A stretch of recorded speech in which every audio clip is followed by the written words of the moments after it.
그날에 다윗이 사울을 두려워하여 일어나 도망하여 가드왕 아기스에게로 가니 아기스의 신하들이 아기스에게 말하되 이는 그 땅의 왕 다윗이 아니니까 무리가 춤추며 이 사람의 일을 노래하여 이르되 사울이 죽인 자는 천천히요 다윗은 만만이로다 하지 아니하였나이까 한지라.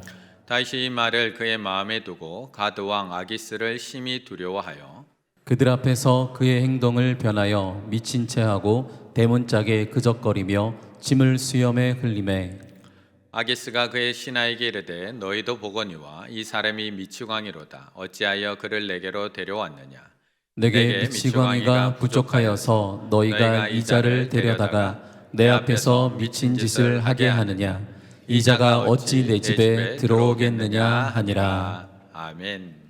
명문대학을 다니고 있던 쇼타라고 하는 20대 대학생이 있었습니다. 친구들과 함께 술자리가 끝나고 집으로 돌아갑니다. 그런데 집에 들어가서 씻고 자려고 하는데 여자친구로부터 문자 한 통이 도착합니다.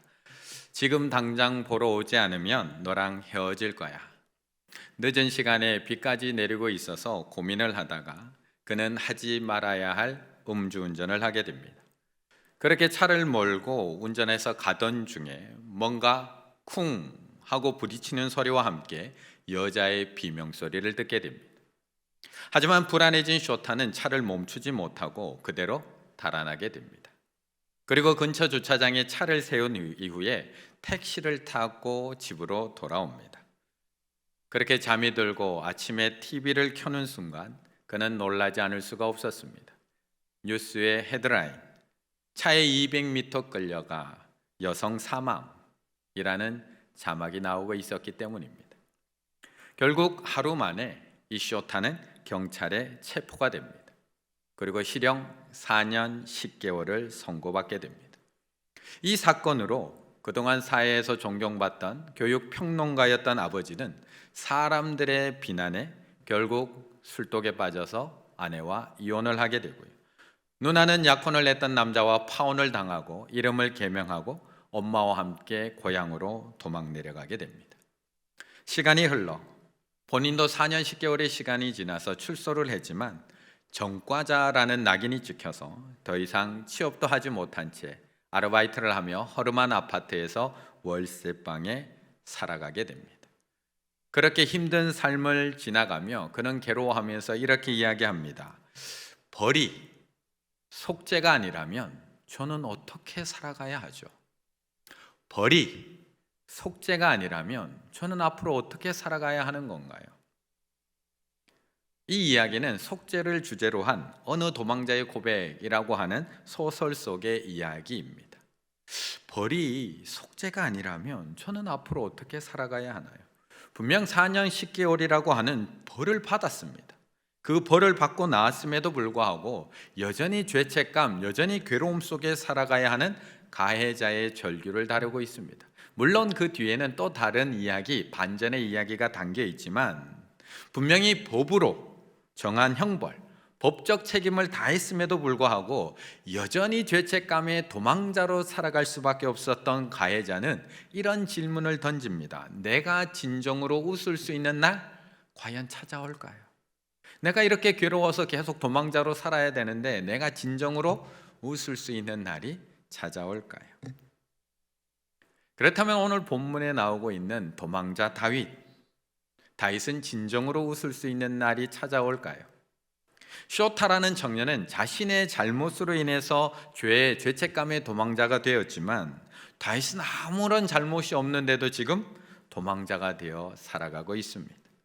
하나님을 위해서, 나라를 위해서, 사울 왕을 위해서 목숨을 걸고 싸웠을 뿐인데 그는 지금 지명수배자가 되어서 도망 다니는 신세가 되어 있습니다. 7절의 말씀을 같이 한번 읽어보겠습니다. 7절입니다. 그날에 사울의 신하 한 사람이 여호와 앞에 머물러 있었는데 그는 도액이라 이름하는 에돔 사람이요 사울의 목자장이었더라. 아멘. 뭐든지 마음에 담아 두고 있으면 커지는 것 같습니다. 누군가를 사랑하는 마음, 마음에 담아두고 있으면 그대로 있는 게 아니라 점점 깊어지고 점점 커지는 것처럼 누군가에 대한 미움도 마찬가지인 것 같습니다. 마음에 담아두고 있으면 점점 오해가 되고 커지는 것 같습니다. 그래서 미움은 분노가 되고요. 분노는 더 커져서 증오가 되어버립니다. 가인도 아벨을 처음부터 죽이지 않았습니다. 처음에는 질투와 미움이었을 뿐입니다. 그래서 하나님께서도 몹시 분노하고 있는 가인에게 그 마음, 그 미움이 더 커지기 전에 조심하라고 경고해 주십니다. 내가 선을 행하면 어찌 낯을 들지 못하겠느냐. 선을 행하지 아니하면 죄가 문에 엎드려져 있느니라. 죄가 너를 원하나 너는 죄를 다스릴지니라. 그 죄를 다스리라고 경고해 주십니다.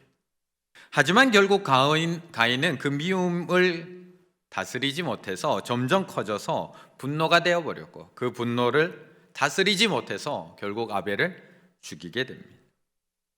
다윗을 향한 사울의 미움도 점점 커져만 갑니다. 이제는 사울도 주체할 수 없을 정도의 분노가 되어버립니다. 이제는 아들 요나단이 말려도 아무런 소용이 없습니다. 그래도 지난번까지만 하더라도 아들 요나단, 사랑하는 아들이 말리면 그래도 아들 말은 들었습니다.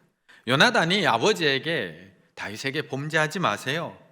그가 왕에게 무슨 죄를 지었습니까? 왜 이유도 없는 다윗을 그렇게 죽이려고 하십니까? 라고 요나단이 이야기했을 때 사울이 요나단의 말을 듣고 맹세하되 여호와께서 살아계심을 두고 내가 맹세하거니와 나 그를 죽이지 아니하겠다 라고 약속까지 합니다. 그런데 이제는 그 아들의 말도 소용이 없습니다. 아니, 소용이 없는 정도가 아니라 이제는 도리어 그 이야기하는 아들에게까지 화를 내기 시작을 합니다. 아니, 지금 이게 나 좋자고 하는 일이니? 지금 이게 내가 다윗을 죽이려고 하는 게 나 하나 좋자고 하는 일이야? 다 널 위해서 하는 일이잖아. 우리 집안을 위해서 하는 일이잖아. 다윗이 살아있는 한 내 왕위가 너에게 갈 거라고 생각하니? 다윗이 살아있는 한 이 나라가 너에게 물려질 거라고 생각하니? 착각하지 마. 다 널 위해서 내가 지금 이러고 있는 거 아니야. 그런데도 요나단은 다윗에 대한 변호를 멈추지 않습니다. 그가 도대체 무슨 잘못을 했습니까, 아버지? 그가 도대체 무슨 죽을 죄를 지었길래 계속 그렇게 하십니까? 라고 변호하자 사울이 요나단에게 단창을 던집니다. 사울이 다윗에게 단창을 던지는 게 아니라 사울이 자신의 아들 요나단에게 단창을 던져서 죽이려고 합니다. 더 이상 다윗을 도와줄 사람이 없습니다. 아내 미갈도 친구 요나단도 더 이상 다윗을 지켜줄 수가 없습니다. 계속해서 사울에게 쫓기는 다윗, 이제는 그럼 어디로 도망해야 되는 걸까요? 결국 도망갈 곳이 없었던 다윗이 선택한 곳은 바로 놉이라고 하는 땅이었습니다. 그것은 사울이 지금 머물고 있는 기브아에서 남쪽으로 약 3km 정도 떨어져 있는 성읍입니다. 가까운 곳인데 다윗은 그곳을 선택합니다. 다윗이 그것을 선택한 이유는 단 하나, 그것이 제사장의 성읍이었기 때문입니다. 제사장들이 모여 사는 성읍. 원래 제사장들은 법궤가 있었던 실로에 모여 살고 있었습니다. 그곳에서 제사를 주관했습니다. 그런데 사무엘상 4장에서 블레셋에게 전쟁에서 법궤를 빼앗기고 실로가 완전히 파괴가 되어버립니다. 그때 제사장들은 더 이상 실로에 살지 못하고 이주를 하게 되는데 그들이 이주해서 모여 살던 곳, 그것이 바로 이 놉이라는 성읍이었던 겁니다. 다윗은 그곳으로 도피하면 그래도 안전할 거라고 생각합니다. 제사장들이 모여 살고 있잖아요. 제사장들이 모여 살고 있으면 거기 가면 제사장들이 나를 숨겨줄 뿐만 아니라 하나님이 영이 나를 보호해 주실 거라는 믿음이 있었습니다. 분명히 이번에도 하나님께서 지켜주시고 보호해 주실 거야. 사울이 나를 죽이려고 하지만 지난번에도 하나님이 그렇게 날 지켜주신 것처럼 이번에도 날 반드시 지켜주실 거야. 지난번에도 그런 일이 있었거든요. 다윗이 도피하여 라마로 가서, 지난번에도 사울에게 쫓긴 다윗이 도피하거든요. 라마로. 거기 누구 있었느냐? 사무엘에게로 나아가서 사울이 자기에게 행한 일을 다 전하였고, 다윗과 사무엘이 라마 나요스로 가서 살았더라. 다윗은 이미 한번 하나님의 보호하심을 경험했습니다. 사무엘이 있었던 라마, 사무엘과 선지 생도들이 함께 살아가고 있었던 라마 나요. 그때도 이번하고 똑같이 사울이 죽이려고 했지만 다윗은 라마 나요스에서 하나님의 보호를 받습니다. 다윗이 라마로 갔다는 소식을 듣고 사울은 그를 죽이기 위해서 전령을 3명이나 보냅니다. 하지만 첫 번째, 두 번째, 세 번째 모든 전령들은 그곳에 이르자 하나님의 영에 사로잡혀서 예언을 하고 다윗을 잡기는커녕 그렇게 돌아옵니다. 그 얘기를 듣고 심지어 사울이 직접 그를 잡아 죽이려고 달려갑니다. 하지만 사울조차도 그 땅에 들어갔더니 하나님의 영에 감동이 되어서 옷을 다 벗은 채 밤새도록 밤낮 누워서 예언만 하다가 돌아온 일이 있었던 겁니다. 그러니 이번에도 제사장들이 모여 있는 곳으로 피하면 안전하겠지. 제사장들이 모여 사는 곳인데 제사장들이 지켜줄 뿐만 아니라 하나님께서 지켜주시고 보호해주시고 하나님의 영이 이번에도 나를 지켜주시겠지. 그런데 웬걸요? 다윗이 그곳에 도착하자 7절 그날에 그곳에 도착했는데 그날에 사울의 신하 한 사람이 요 앞에 머물러 있었는데 그는 도액이라 이름하는 에돔 사람이요 사울의 목자장이었더라. 아마 이 장면을 영화로 한번 만들어 본다면 이 순간 딱 도착하는 순간 도액이 딱 나오는 순간 어떤 음악이 배경음악으로 깔렸을까요? 영탁의 네가 왜 거기서 나와? 네가 왜 거기서 나와? 딱 그 순간입니다. 그래도 여기는 안전하겠지. 그래도 제사장의 성읍만큼은 사울의 힘이 미치지 않겠지. 그래도 여기만큼은 하나님께서 지켜주시겠지. 그런데 거기에 도착했는데 그날에 사울의 신하 한 사람, 사울의 목자장 아비르, 강한 자, 우두머리, 세력이 있는 자, 사울을 위하여 있는 그 목자들 중에 가장 우두머리 도액이 이미 성소에 머물러 있으면서 나왔던 겁니다. 쥐도 도망갈 구멍은 남겨놓고 쫓으라고 하는데 이제 다윗은 어디로 도망가야 하는 것일까? 10절의 말씀 같이 읽겠습니다. 10절입니다. 그날에 다윗이 구하여 일어나 도망하여 가드 왕 아기스에게로 가니. 아멘. 결국 이스라엘 땅에서는 더 이상 도망갈 곳이 없었던 다윗, 결국에는 망명의 길을 선택할 수밖에 없었습니다. 그런데 그가 선택한 나라 하필 적국인 블레셋이었습니다.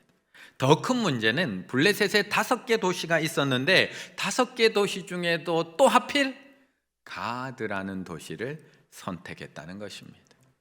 가드, 어디서 많이 들어본 이름입니다. 사무엘상 17장에 보게 되면 다윗과 골리앗의 싸움이 나옵니다. 그의 이름은 골리앗이요, 어디 사람이라고요? 가드 사람. 그의 키는 6규빗, 한 뼘이나 됩니다. 가드 사람 골리앗. 가드가 낳은 최고의 스타, 가드를 빛난 사람 중에 최고 유명한 인물, 가드 사람 골리앗. 그런데 그런 가드 사람 골리앗을 한 방에 쓰러뜨린 다윗, 칼도 아닌 돌멩이 하나로 그를 한 방에 쓰러뜨린 다윗, 3m 가까이 되는 그 장정 장수를 단 한순간에 넘어뜨린 20살도 안 된 소년 다윗. 이 소문이 가드에 얼마나 빨리 퍼졌을까요? 얼마나 사람들 입에서 회자가 되었을까? 그러니 다윗이 이곳에 도착하자마자 못 알아보는 사람이 없습니다.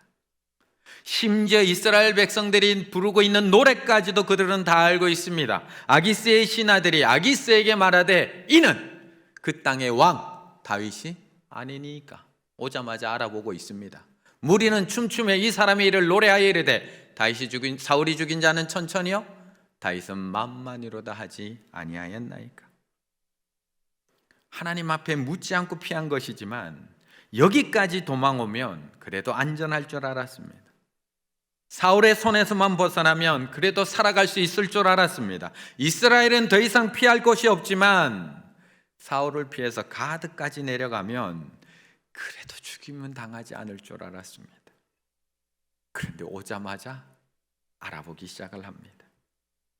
그의 주제가 다윗의 시그니처 주제가 사울이 죽인 자는 천천히요 다윗은 만만이로다. 저자가 다윗 아닙니까? 그 다윗 아닙니까? 다윗은 이 급박한 상황에서 이제는 도대체 어디로 숨어야 하는 걸까? 어떻게 여기서 또 도망갈 수 있을까요? 어떻게 이 위기를 벗어날 수 있을까? 13절 그들 앞에서 그의 행동을 변하여 미친 채 하고 대문짝에 그적거리며 침을 수염에 질질 흘리며 이렇게라도 해서 살아야 하는 걸까요? 이렇게라도 이렇게까지 미친 짓이라도 해서 침 질질 흘리며 대문에 등 그적그적거리며 그렇게라도 목숨 건져야 하는 걸까요? 우리 그렇게라도 살아야 하는 건가요? 다윗 도대체 어디까지 내려가야 하는 걸까요? 하나님은 다윗을 어디까지 지금 몰아붙이고 계시는 건가요? 하나님은 왜 나를 이렇게 비참한 자리까지 내려가게 만드는 걸까요? 하나님이 이렇게까지 해서 제가 살아야 하나요? 왜 여기까지 내려보내시는 걸까요? 다시 왕이 되게 해달라고 한 적이 있나요? 다윗이 하나님 앞에 저한테 기름 부어달라고 한 적이 있나요? 다윗은 들에서 행복하게 양치며 노래하며 살았습니다. 그냥 행복하게 살도록 내버려 두시면 되는데 왜 굳이 막내 아들을 찾게 하셔서 집에 불러서 왜 기름 부어서 이렇게까지 도망자가 되게 하시는 건가요? 하나님이 주신 사명대로 살았잖아요. 하나님께서 시키는 대로 사울을 위해서 정성껏 연주를 했잖아요. 이스라엘 구하기 위해서 골리앗을 쓰러뜨렸고 목숨을 걸고 전장에 나가서도 가장 앞장서서 이스라엘을 위해서 싸웠는데 왜 이제 와서 이렇게 비참하게 만드시는 건가요? 우리들 이렇게라도 해서 살아야 하는 건가요? 도대체 어디까지 내려가야 하는 건가요?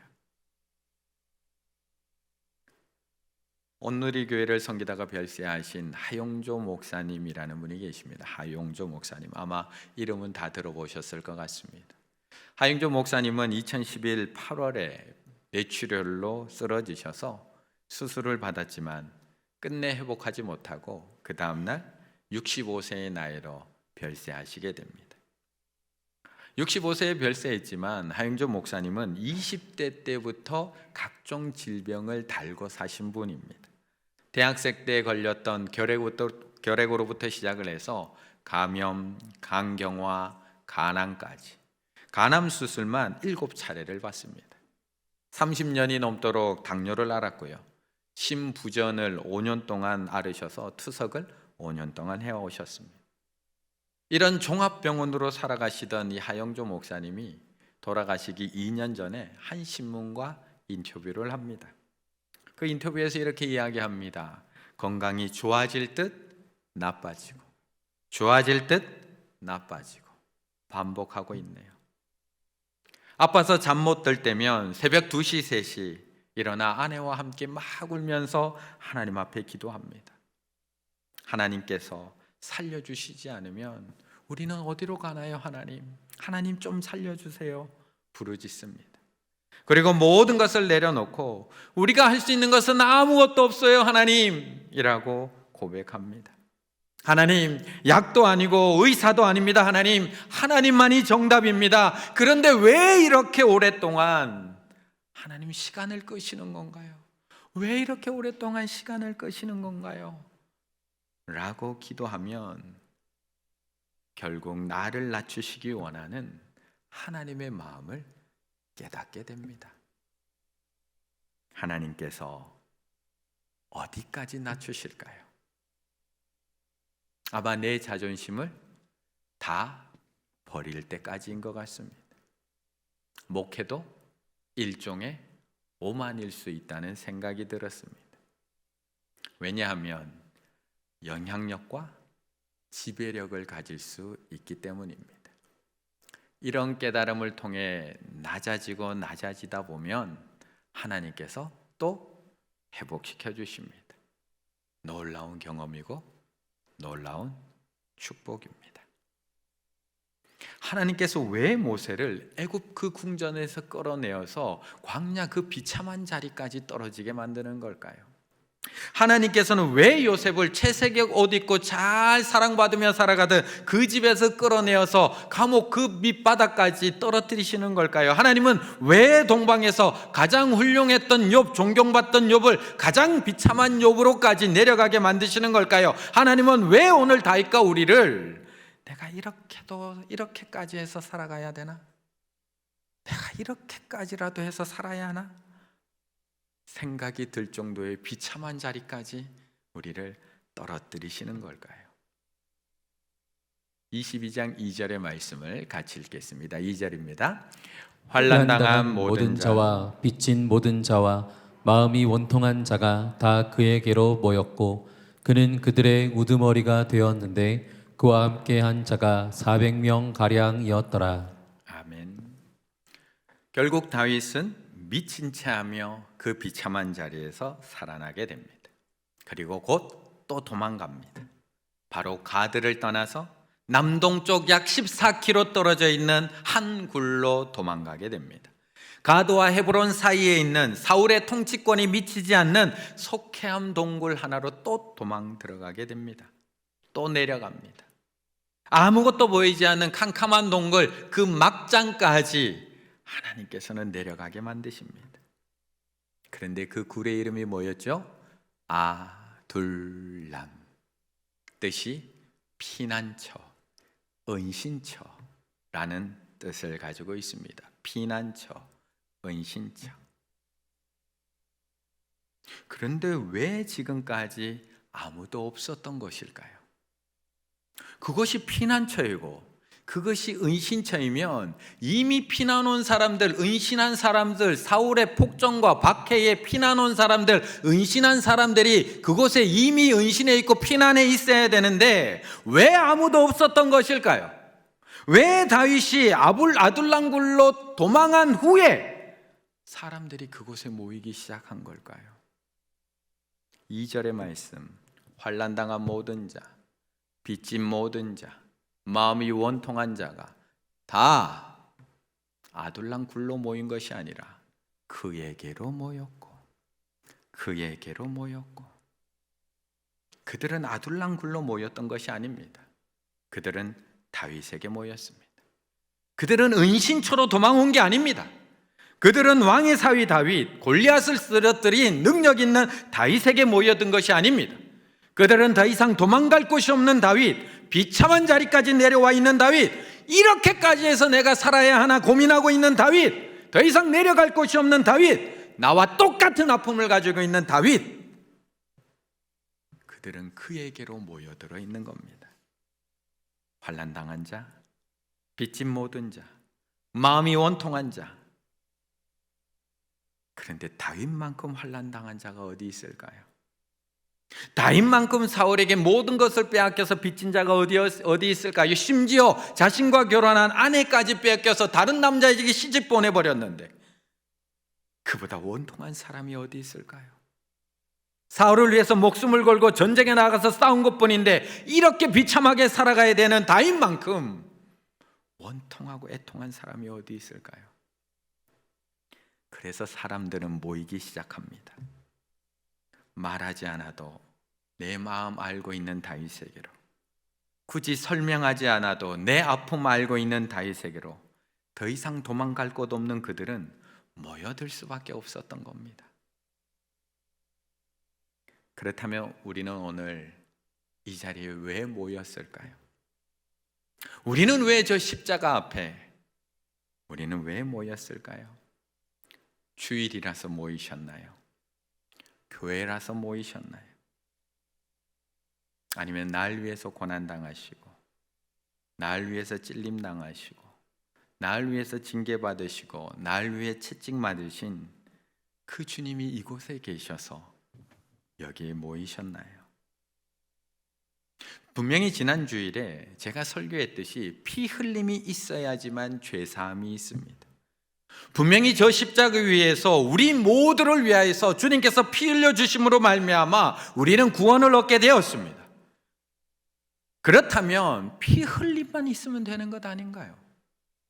피 흘림이 있어서 죄 사함이 있다면 고난 없이 그냥 예수님께서 피만 흘려 주시면 되는 건 아닌가요? 구약에서도 어린 양이 피를 흘려서 죄 사함의 제사를 드리잖아요.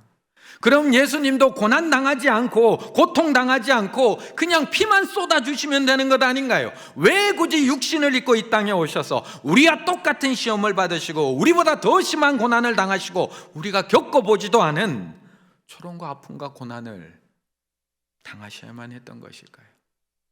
왜 이 땅에 오셔서 왜 광야에서 사단에게 시험, 우리와 똑같은 시험을 당하시고 왜 머리 둘 곳도 없는 이 땅에서 살아가셔야 했으며 왜 배고프시고 왜 목마르시고 왜 피곤해서 그 폭풍이는 배 위에서 잠드셔야 했을까요?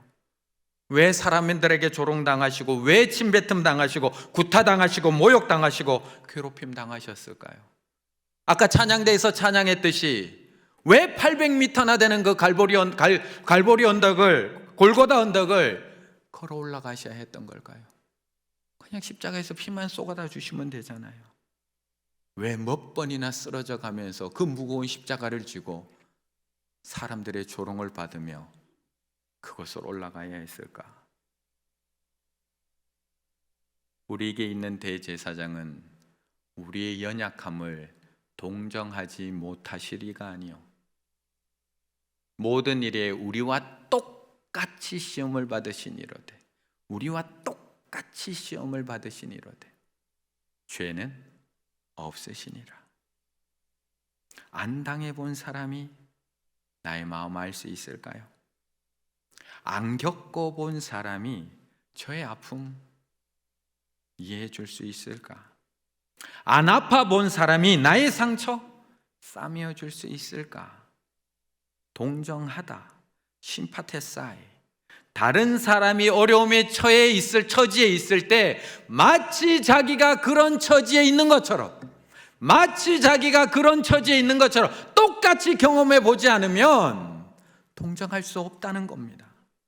그 아픔을 나눌 수 없다는 겁니다. 상처 싸매어 줄 수 없다는 겁니다. 그래서 예수님은 그리스도인들을 박해하는 사도 바울에게 이렇게 이야기해 줄 수 있었던 겁니다. 대답하되 주여 누구시니까? 이르시되 나는 내가 박해하는 예수라. 당해봤기 때문에, 똑같이 겪어봤기 때문에, 똑같이 박해받아봤기 때문에. 사울은 예수님 박해하지 않았습니다. 이 땅에 계시지 않는 예수님을 때리고 핍박하고 박해한 적이 없습니다. 하지만 똑같은 박해를 받으신 예수님, 아니 우리보다 훨씬 더 많은 환난과 고난과 핍박당하신 예수님은 우리와 똑같은 아픔을 느끼고 계시는 겁니다. 나는 내가 박해하는 예수라. 그런데 우리는 때로 하나님 앞에 묻습니다. 내가 고통당할 때 하나님은 어디에 계십니까? 나는 이렇게 힘든데 죽겠는데 하나님 왜 침묵하고 계십니까? 나는 하루하루가 이렇게 고통스럽고 괴로운데 하나님은 왜 숨어만 계십니까? 우리는 하나님께 오늘도 묻습니다. 하나님 도대체 어디에 계시는 건가요? 부활해서 하나님 우편에 앉으셔서 영광 거두고 계시는 건가요? 이 질문에 헬리나 오웬이 쓴 상처 입은 치유자라는 책에서는 탈무드에 나오는 한 옛날 이야기, 오래된 이야기를 하나 우리에게 들려줍니다. 한 랍비가 어느 동굴 앞에서 예언자 엘리야를 만나게 됩니다. 그래서 이 랍비가 엘리야에게 묻습니다. 메시아는 도대체 언제 오실까요? 그러자 엘리야가 대답해 줍니다. 가서 그분에게 직접 물어보세요. 그분을 어디 가야 만날 수 있을까요? 성문에 앉아 계십니다. 그런가요? 그렇다면 제가 그분을 어떻게 알아볼 수 있나요? 그 성문에 많은 사람들이 앉아 있는데 제가 어떻게 그분을 알아볼 수 있나요? 그분은 온몸이 상처로 뒤덮여 있는 가난한 자들 속에 함께 앉아 계신다네. 다른 사람들은 그들의 상처를 한꺼번에, 내 몸에 있는 모든 상처를 한꺼번에 모두 풀고 다시 그거를 상처를 싸매곤 하지. 하지만 그분은 한 번에 하나의 상처만, 한 번에 하나의 상처만 풀고 그것을 다시 묶는다네. 그러면서 이렇게 말하면서 말이야, 언제라도 나의 도움이 필요한 사람이 있을지 모르니 그 순간 지체되지 않도록, 우리가 하나님 아파요, 하나님 힘들어요, 하나님 고통스러워요, 저 도대체 어디로 가나요? 우리가 신앙할 때 그 순간에 지체되지 않도록 나는 항상 준비하고 있어야지. 사람들은 다 자기 상처에만 관심이 있습니다. 내 상처만 붙들고 아프다고 소리칩니다. 그래서 상처를 한꺼번에 다 풀고, 하나님 저 이렇게 아파요, 저 가슴도 아프고 허리도 아프고 무릎도 아파요, 하나님 제가 이렇게 아픈데 주님은 어디에 계시나요? 하나님 앞에 내가 힘들다고, 하나님 앞에 지금 어디에 계시냐고 화난 목소리로 우리는 하나님 앞에 따지며 살아갑니다. 하지만 우리를 위해서 이 땅에 오신 우리 주님, 우리와 똑같이 시험 당하시고 우리와 똑같이 고난 당하시고 우리와 똑같이 조롱, 모욕, 찔림 당하신 예수님은 한 번에 하나씩, 한 번에 하나씩, 못 박힌 손 하나, 가시관 쓴 머리 하나, 창 찔린 옆구리 하나, 한 번에 하나씩, 이 하나씩만 풀고 다시 묶고 계십니다. 왜요? 언제라도 우리가 아파할 때 달려오기 위해서, 언제라도 우리가 고통스러워할 때 우리 싸매어주기 위해서, 언제라도 우리가 쓰러졌을 때 빨리 달려와 우리의 손 잡아줘 이렇게 세워주기 위해서. 아프신가요? 억울하신가요? 고통스러워서 일어날 힘이 없으신가요? 오늘도 나와 똑같은 시험을 당하신 그 주님의 손을 붙들고 일어나시는 우리 충일의 가족들 다 되시기를 바라겠습니다.